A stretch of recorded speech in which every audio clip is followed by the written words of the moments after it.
We now have the evidence, the actual 302s that Bruce Orr that came out of the Bruce Orr interviews. 302s are the FBI agents' notes from their interviews they do when they're conducting an investigation. So we have over 40 pages of those notes now. Bruce Orr tells the FBI that Christopher Steele specifically has an animus towards President Trump, and his goal was to stop President Trump from being elected president. He was sharing the information from the Steele dossier to the Clinton campaign, John Weiner at the State Department, and the FBI.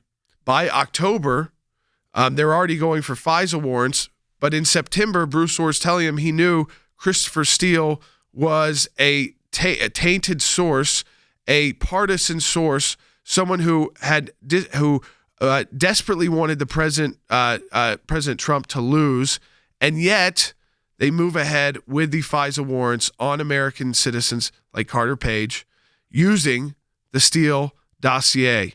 And the FBI knew that, and they did it 3 more times, even though they had documented this in their own notes. I would argue that the FBI has engaged in a premeditated effort along with Justice Department officials to subvert, if you will, the FISA court and the FISA court's application process, because I think it is now clear beyond question, it's above suspicion, it's above the level of inferences, that Bruce Orr can confirm that the FBI, through a back channel, continued to rely on an arguably discredited source, Christopher Steele, in order to do what? In order to continue a bogus investigation aimed arguably at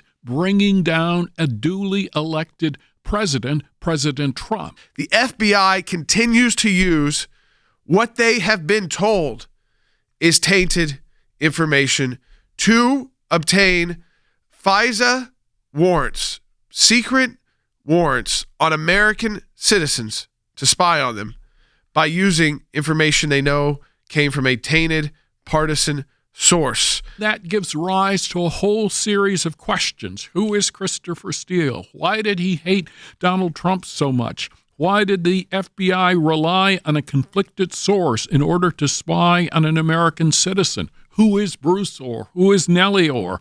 For whom did Nellie Orr work? I think there is really one answer to all of this. It is pure and unmistakable bias aimed at President Trump. Remember, there's a U.S. attorney, John Durham. He may not have yet. I don't know. Grand jury's already impaneled because he is a prosecutor looking at whether or not crimes were committed in the origins of this investigation and as it went on and turned from a FBI counterintelligence investigation into the appointment of the special counsel.